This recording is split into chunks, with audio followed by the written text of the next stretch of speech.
Professor है department of extension में। तो हम लोग जो है आज यहाँ पर आपके पास आने का मकसद हमारा जो है वो ये है कि एक गाजर बूटी इसको कहा जाता है, एक बूटी है जो कि बहुत ही खतरनाक है, जो इंसानों के लिए, जानवरों के लिए और आपके लिए बहुत ज़्यादा खतरनाक है। एग्रीकल्चर के लिए, ज़राअत के लिए भी इसमें जो है वो बहुत नुकसान है और बहुत ज़्यादा। इससे पहले आपने कभी इसका नाम सुना है? आपके गांव में ये यहाँ आपके पास से ही ये तोड़ी गई है, आपने इससे पहले ये देखी या सुना है इसका नाम? इसके बारे में तफसील से डॉक्टर इजाज़ अरशद सब आपको बताएंगे। हमारे साथ डॉक्टर इजाज़ अरशद सब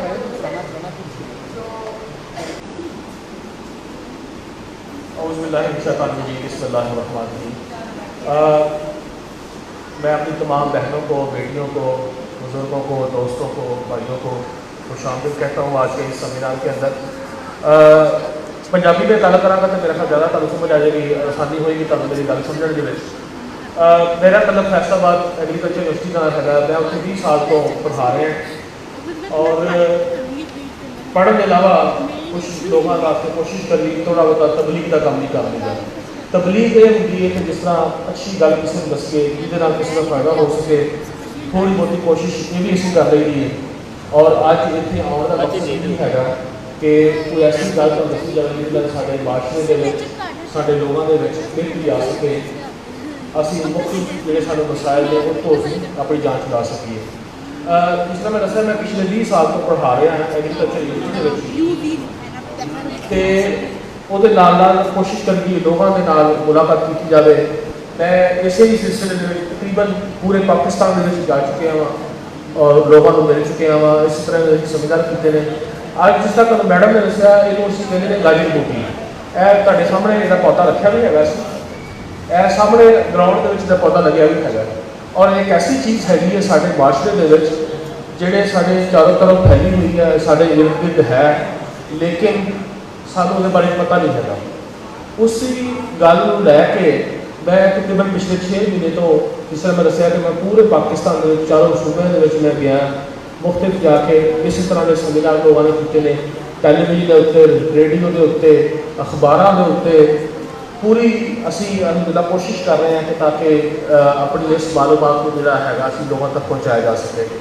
और साड़ी इस कंपेन की वॉइस ऑफ अमेरिका ने कवरेज की, समा टीवी, एक्सप्रेस टीवी, जियो टीवी, ARY पाकिस्तान का शायद ही ऐसा कोई चैनल हो जिसे साडा प्रोग्राम नहीं चलिया। और वो कोशिश की कि मीडिया ने, क्योंकि असी इस तरह की मीटिंग जी बहुत थोड़े लोगों कर सकते हैं, साड़ी कोशिश होती है कि मीडिया के जरिए एक गल साढ़े पास तक पहुँचनी चाहिए। ये बूटा आलम साहब का लहा रहे हैं, बिल्कुल ग्राउंड के सामने लगा है और एक चारों तरफ तक नजर आएगा। थोड़ा जहा इतने लाइट का मसला हम बने ये तो वीडियो दिखा दें, जो वीडियो बड़ी अच्छी है। ये पौधा जोड़ा है बिल्कुल सामने तो असी बाहर निकल के दिखा देंगे।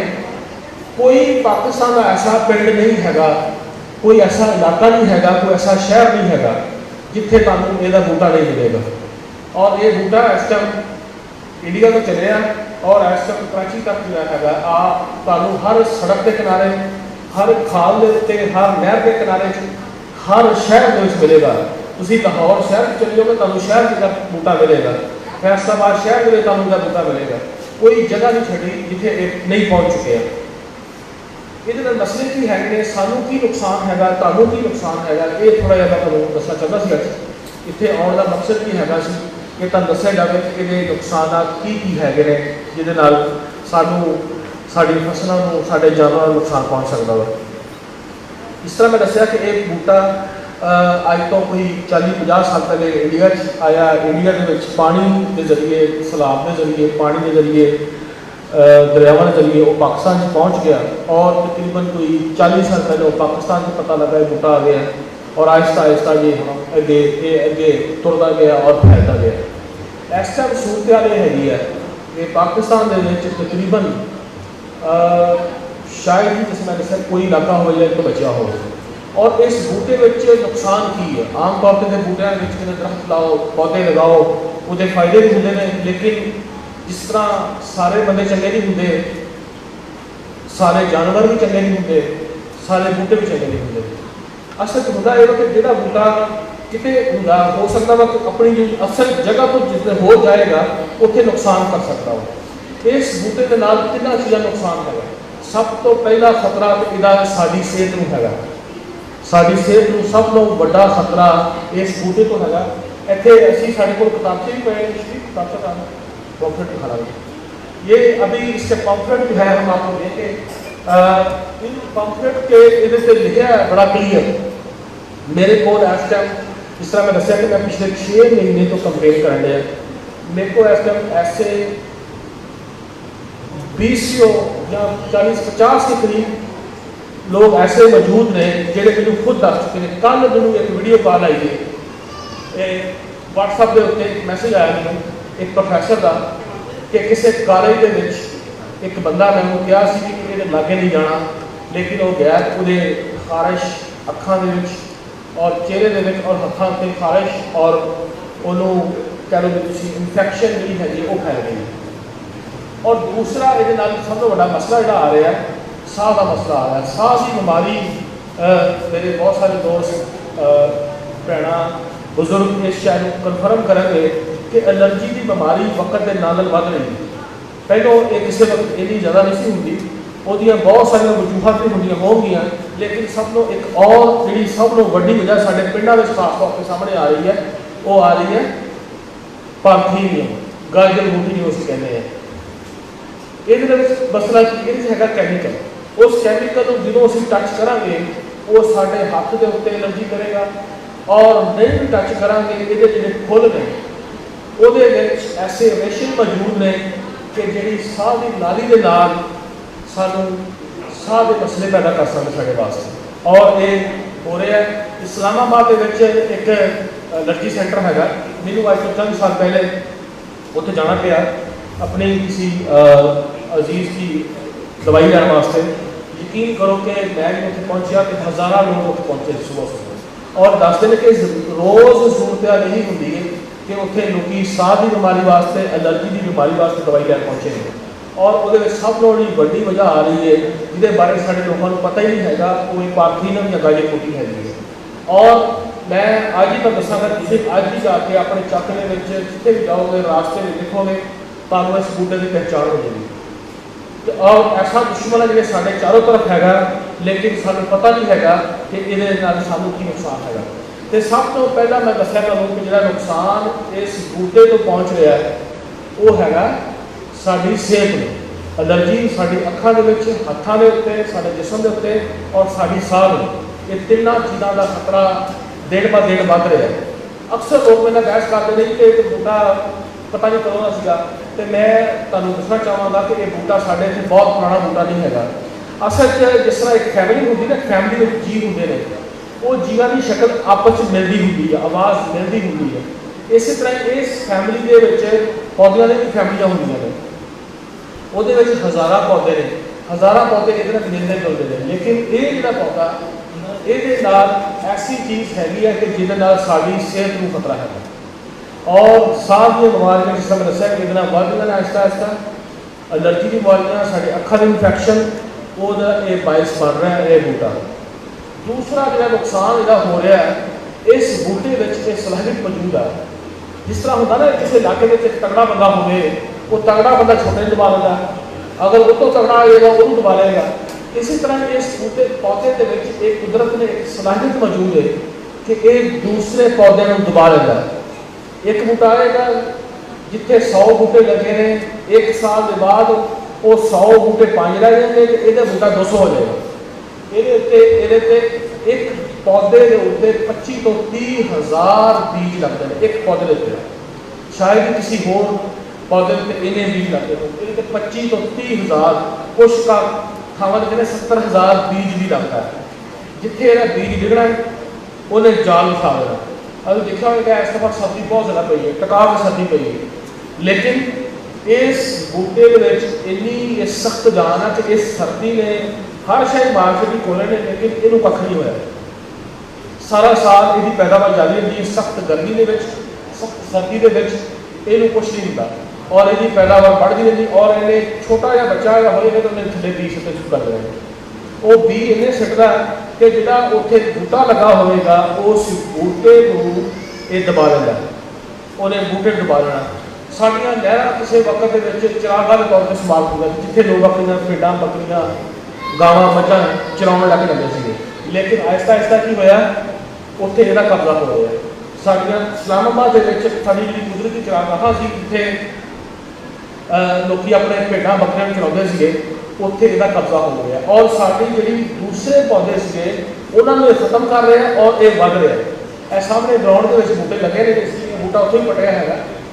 अगर असी बाकी इन्हू कुछ ना पुटांगे, तुसीं 2 साल बाद आकर देखियो कि इस ग्राउंड के विच सवाए इहदे कुछ नहीं बनाओ, इन्हें काम भी खत्म कर देना, हर पौधे को खत्म कर देना इन्हें और इत्थे यही बूटा इस तरह फैलिया होगा। और इस पौधे क्योंकि ये बीज इतना ज़्यादा मौजूद है कि ये दूसरे पौधे ये दबा लेता है और यही वजह साढ़े कुदरती चरागाह साढ़े खत्म हो रही हैं।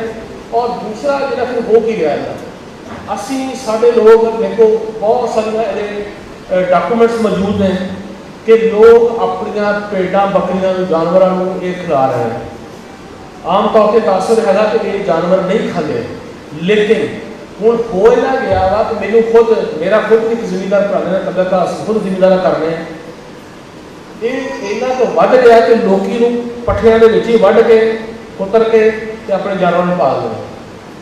मैं अपने को गल नहीं ना कभी बनाई है ना कभी गल की है, ये पूरी दुनिया च हो चुकिया वा जी तहकीक इतने हुई है। अगर असी जानवरों को खिलाते रहे, ये लिखा भी है इतने यूनिवर्सिटी स्टैंप मौजूद है, अगर खिलाते रहे तो ये जानवरों के गुर्दे फेल हो सकते हैं, उन्होंने नेत्र खराब हो सकते हैं। तुसी मेरिया बीबियां भैणां जिन्नियां भी पिंडां च रहिंदियां ने, मैं अज तक 3-4 महीने इस तरह के किस्म का पेशावर किया, उत्थे पठान से सारा ज़्यादातर बाहर है। तो मैं उन्होंने पूछा, मैं कहा यार साडा क्योंकि थोड़ा जिहा मैं दसवां साडा कल्चर एक होर कल्चर है, पंजाब के लोगों का रहना खाना पीना सोचना बोलना होर तरह का है, पठाना का होर है, सिंधी का होर है। तो मैं कहा मैं इन्होंने भी गल करके देखा। मैं कहा यार साडे पंजाब के जो किसी की अचानक कोई गां मर जाए मझ मर जाए तो असी पता की कहने इस बकरी मर जाए की कहने कि किसी ने तरीफ पाया नज़र लग गई, यही कहते असी तो नज़र लग गई यार तरीफ पाया किसी ने, फिर शक भी कर लिया कि फलाने ने पक्की गल फलाने ने की है पक्की गल है, वो भी किसी ने कढ़ाई थलों तवीज निकले किले के इस तरह निकले। मैं पठाना को कहा कि साढ़े ये कल्चर होता है, साढ़े कल्चर की होता है। अगर साढ़े इतने कोई हो जाए किसी की चंगी भली उन्हें ये कहना यार चंगी भली खलोती सी मज मैं रात को सवेरे मैं उन्होंने पूछा कि साढ़े कल्चर की कहते हैं, उन्होंने कहा साढ़े कल्चर के भी यही स्टोरी है, लोग यही कहते हैं नज़र लग गई है ना होया, लेकिन वो होर बहुत सारी वजह हो सकती हैं। लेकिन जी सब नू वड्डी मैं नहीं कह रहा, मैं नहीं ये गल कर रहा, मेरे पास अनफट जिसे मैं दसिया कि लाइट हैगी, लाइट की मैंने मल्टीमीडिया नहीं कर रहा है, जिसे मैं तुम्हारे सामने दिखा रहा, मीडिया के खिलाफ यहाँ बैठे हुए हैं, बाकी लोग दोस्त बैठे हुए हैं। मेरे पास डॉक्यूमेंट मौजूद है एक डॉन कुबार का मेरे पास एक ब्लड सैंपल होने के बाद हुआ है। ब्लड सैंपल करने के बाद पता लगा कि 15 भैंसें जो लगातार उस इलाके में जिनकी डेथ हो गई थी उनकी वजह पार्थिलियम थी, क्योंकि उस इलाके में डैम था, डैम का जो किनारा था वहाँ पे कोई और चीज़ नहीं थी, सिर्फ और सिर्फ पार्थिलियम थी। सो पार्थिलियम खाने की वजह से उनकी डेथ हो गई 15 मजा में, और उन्होंने जो ब्लड टेस्ट किया गया पता लगा कि उनकी वजह पार्थिलियम थी। मैं पंजाबी में बताता हूँ, चकवाल के उन्होंने एक तहकीक की थी, 15 मजा खत्म करनी, एक डैम से डैम के किनारे सिर्फ और सिर्फ गाय पूरी लगी सी। जो उन्होंने ब्लड सैंपल किया पता लगा कि पार्थिलियम खाने की वजह का उन्होंने जिसम के नाइट्रेट ज़्यादा हो गई, मजा मर गई और ये हो रहा है। इस तरह मैं तो दसिया कि अगर तुम देखते हैं अपने चारों तरफ इर्द गिर्द कोई बकरी को मज उसकी वजह कोई होर हो सकती वजह मैं नहीं कह रहा, लेकिन उसकी वजह पार्थिलियम हो सकती है। ये गोते को मज ने कहना दसना मेरी पीड़ हो गई, हो सकता है वो गोते फेल हो गए और नेता खराब हो गए, इंसान तो चंगा भला होगा लेकिन अंदर की हो रहा है ये नहीं पता होता। जिन्हें लोग टेस्ट ना कराइए किन्ने के लोग जिन्हें बच्चा टेस्ट कराते हैं कोई भी नहीं करता, किन्ने लोग मतलब एक्सरे करवाते हैं, कोई भी नहीं करवाता। किन्ने के लोग x-ray MRI CT scan x-ray असं बंदा दुकान ने जानवर कोई भी नहीं करता है। इस करो मैं जिसे दसिया तुहानू ये खुदारा ये बात ये गल तुसीं अपने इर्द गिर्द लोगों को दसो, इनू बतौर चारा हरगिज़ इस्तेमाल ना करो। और अगर ये असीं खिलाते रहे, मैं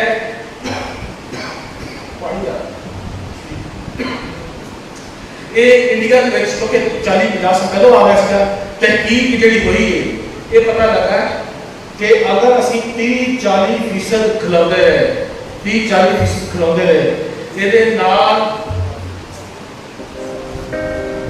एक साल जानवर की डेथ हो सकती है। एक साल जानवर की डेथ हो सकती है अगर असी कंटिन्यूसली ये चीज़ अपने जानवरों को खिलाते रहे, तो एक साल में डेथ हो सकती है। और अगर असी 50% अपने जानवरों को ये खिलाते रहे, तो हो सकता है कि 6 महीने जानवर की डेथ हो। इसलिए खुदारा ये गल अपने अपने अजीज़ों को गिरदुरवा में हमसाए में ये बात पहुँचा दी है। इसको बतौर चारा इस्तेमाल ना करें। अगर इसको शामिल करेंगे तो इससे नाइट्रेट की मकदार जो है वो जानवर की पूरी होगी और उससे जानवर की डेथ हो सकती है। इसलिए ये बात आप तक पहुँचाना बहुत ज़रूरी है। तो अभी तक जो है मैंने 2 बातें आपको बताई हैं। पहली बात ये थी कि इसका खतरा इंसानी सेहत को होता है, इससे आपको एलर्जी, सांस की बीमारियाँ और आपको आँखों की सोजिश हो सकती है और जिस्मानी तौर पे आपको एलर्जी का शिकार हो सकते हैं।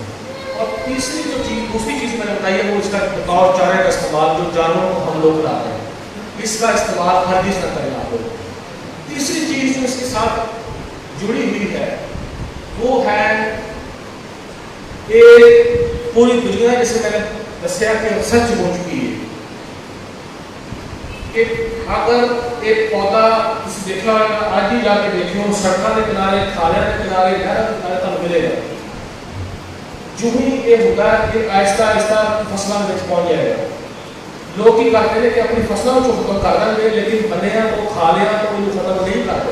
वो कहते हैं कि मैनू की लगे 70,000 यूनिट का बीज लगना है, वो बीज फसलों में भी जाना, उधर फसलों का होएगा और पौधे होंगे। और फिर दूसरी सब बड़ी गलती लोग करते हैं कि एक फसलों के जला के मिक्स कर देंगे। इस पौधे से एक पार्थिन नाम का कैमिकल मौजूद है जोड़ा कि फसलों की पैदावार 40% घट कर देगा। कीनिया के अफ्रीका के इंडिया के गन्ने की, मकई की, सब्जियां की एक तहकीक हो चुकी है कि वक्त के नाम 40-50% की पैदावार घट सकती है और उसकी वजह पार्थिन है। एक दुनिया की 10 जो खतरनाक पौधे ने, 10 खतरनाक जो पौधे ने उन्होंने शामिल है और ये 40-50% पैदावार घट कर सकता है। ये चीज़ खास तौर पर तंदुरुस्ती जो है इसको इनू हालत ना चलाओ, कभी भी इनू हालत के तौर पर इनू अपन फसलों के मिक्स ना करो। एक और चीज़ जी मैं अगर खास तौर पर अपने बुजुर्गों को और मैं जहाँ पे मीडिया के इंतजाम भी मौजूद हैं उनके लिए मैं खास तौर पर इस चीज़ को शेयर करना चाहता हूँ। अब हुआ ये कि जब ये पौधा जहाँ पे फैल गया, आम पहुँच गया, बजाय इसको बारे में इसको हम ख़त्म करने के या इसको सीखने के बारे में 2 चीज़ों का नेगेटिव इस्तेमाल इतना हो चुका है कि हमें इसका अंदाजा ही नहीं है कि उसके नतीजे हमें कितने भोगने पड़ेंगे। यहाँ पे मैं इसको खास तौर पर बताता हूँ। पहला इस्तेमाल इसका इस्तेमाल क्या हो रहा है? पहला इस्तेमाल इसका हो रहा है बुके के। बुके आप समझते हैं तो फूल हम पेश करते हैं बीमारी के, गुलदस्ता जिसको हम कहते हैं। गुलदस्ता देखा होगा कि जो कोई बीमार होगा साड़ा अजीज खुशी होते ब्याह शादियां होते असी गुलदस्ते में लैके आने हैं उस गुलदस्ते में इस्तेमाल हो रहा है। सानू एक लेडी डॉक्टर ने खुद फैसला बारे दसिया, उस लेडी डॉक्टर ने साढ़े संविधान का उन्हें खुद दसिया कि मैनू साह की बीमारी गुलदस्ते को मिली और गुलदस्ते में ये शामिल थी। बाकी शामिल थी गाजर क्योंकि उस गुलदस्ते ना एलर्जी हुई और साथ बीमारी हुई। और सब तो बड़ा इस्तेमाल गुलदस्ते का हो रहा है। लाहौर की लिबर्टी मार्केट चले जाओ, फैसलाबाद की कॉलोनी मार्केट चले जाओ, दुनिया की फैसलाबाद की, लाहौर की, कराची की, कोयटा की, पेशावर की, किसी मार्केट में चले जाए, फ्लावर की मार्केट में, वहाँ पे जो बुके बिक रहा है, ये मिनिस्टर एग्रीकल्चर जो लबरियाल साहब है, ये एग्रीकल्चर मिनिस्टर आए थे, मैंने उनके लिए बहुत गुजारकी की कि खुदारा है बड़ी रात हो। लाहौर की लिबर्टी मार्केट है, इस तरह पार्किंग का इस्तेमाल हो रहा है, बेहतरी मिलता तो और लोगों को पता नहीं है, उधर लोगों को गुस्सा भी आ रही है। एक दूसरी गल जी खास तौर पर मैं करना शेयर करना चाहूँगा, ਇਹਦਾ ਬਤੌਰ ਦਵਾਈ ਦੇ ਇਸਤੇਮਾਲ ਕਿਹੜੀਆਂ ਮੇਰੀਆਂ ਬੀਬੀਆਂ ਭੈਣਾਂ ਸੁਣ ਰਹੀਆਂ ਨੇ, एक मेरी खुदारा गुजारिश है मीडिया के खिलाफ भी बोलना चाहूँगा मैं, इसका इस्तेमाल बतौर मेडिसिन के तौर पे हो रहा है। मैंने बताया कि इसका जहर इतना खतरनाक मौजूद है कि इससे अगर चारे के तौर पर इस्तेमाल करेंगे 1 साल में आपकी भैंस की डेथ हो सकती है। ਇਹਦਾ बतौर शुगर की दवाई के इलाज के तौर पर इस्तेमाल हो रहा है। आम जो बंदा होता है ना, जो आम बंदा बेचारा श्री खान मिल जाता है, वो समझ लगा कि जो कौड़ी चीज़ है ना, कौड़ी चीज़ ਉਹਦੇ ਵਿੱਚ ਸ਼ਫਾ ਮੌਜੂਦ ਹੈ। हर कौड़ी चीज़ से शफा मौजूद नहीं है। ਜਿਹੜੇ ਲੋਕੀ ਸਾਡੇ ਤਕਰੀਬਨ ਇੱਥੇ ਕਈ ਫਾਈਟਿੰਗ ਕਰਦੇ ਨੇ, ਉਹਨਾਂ ਨੇ ਇਹਨੂੰ ਬਤੌਰ ਸ਼ੂਗਰ ਦੀ ਦਵਾਈ ਦੇ ਨੂੰ ਵੇਚਣਾ ਸ਼ੁਰੂ ਕਰਤਾ और 3000 रुपये किलो ਇਹ ਸਾਹਮਣੇ ਬੋਤਲ ਜਿੰਨੀ ਮੱਦੀ ਪਈ ਹੈ, ਇਹਨੂੰ ਖੁਸ਼ ਕਰਕੇ 3000 रुपये पर केजी लोगों को बेचने के दवाई शुगर दी है। अच्छा धोखा दे दे किस तरह है, ये तो मैं दस सकता है। ਇਹਦਾ ਅਸੀਂ ਪੌਦਾ कुछ पौधे होंगे, कोई शक नहीं कर मैं ये कह रहा, पौधे बहुत सारे अच्छे होंगे ने जिन्होंने फायदे होंगे ने अच्छे, लेकिन उन्होंने पौधों के नाम लैके इस पौधे बेचे जा रहे हैं। अफसन तीन एक उसको मेरा ख्याल वुड वर्म उसको इंग्लिश में कहते हैं, अफसन तीन उसको उर्दू में कहते हैं। ये इसका बेसिकली मेरा ख्याल अरबी का लफ्ज़ भी शायद इसी से मिलता जुलता ही है। अफसन तीन के जो बीज ने पत्ते ने इधर मिलते हैं, ठीक है जी, वो कहते हैं कि ये अफसन तीन है। अफसन तीन का नाम लैके गज बूटी का बेचा जा रहा है और ये जहर हैगा, ये जहर हैगा। लोग कहते हैं कि ये खाओगे तो ताड़ी शुगर ठीक हो जाएगी। एक बंदा से बड़ा सियाना बड़ा टॉप का पाकिस्तान का सियासतदान साढ़े संविधान च आया, उन्हें बड़ी अच्छी गल की, उन्हें कहा यार गल है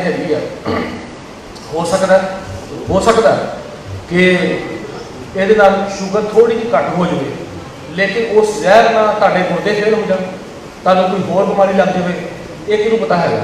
इस गलों ये खुदारा आप लोगों ने ये लोगों को बताना है कि इसका इस्तेमाल बतौर दवाई ना करो। लोग ये पानी घोल के इसका पाउडर बना के सूप बना के कावा कट के पियोगे तो आराम आएगा। ये मेडिसिन ये अफसन तीन नहीं है, ये अफसन तीन का पौधा नहीं है, इसको धोखा दिया जा रहा है। बतौर मेडिसिन इसका इस्तेमाल खुदारा ना करें आप लोग। एक इसका गुलदस्ता ना खरीदें, दूसरा इसका बतौर मेडिसिन इसका इस्तेमाल करें। ये दो चीज़ें ख़ास तौर पे जो हमारे माशरे में हो रही हैं, हम इसके बारे में जो है वो अपने लोगों तक इस बात को लेके जा रहे हैं कि इसका इस्तेमाल नहीं करना आपने बतौर मेडिसिन के तौर पे। दूसरा जिस तरह मैंने बताया कि इसका इस्तेमाल बदल लग पाया, बजाय असी खत्म कर दे गुलदस्ते से इस्तेमाल हो गया, शुरू दवाई का इस्तेमाल करना शुरू हो गया।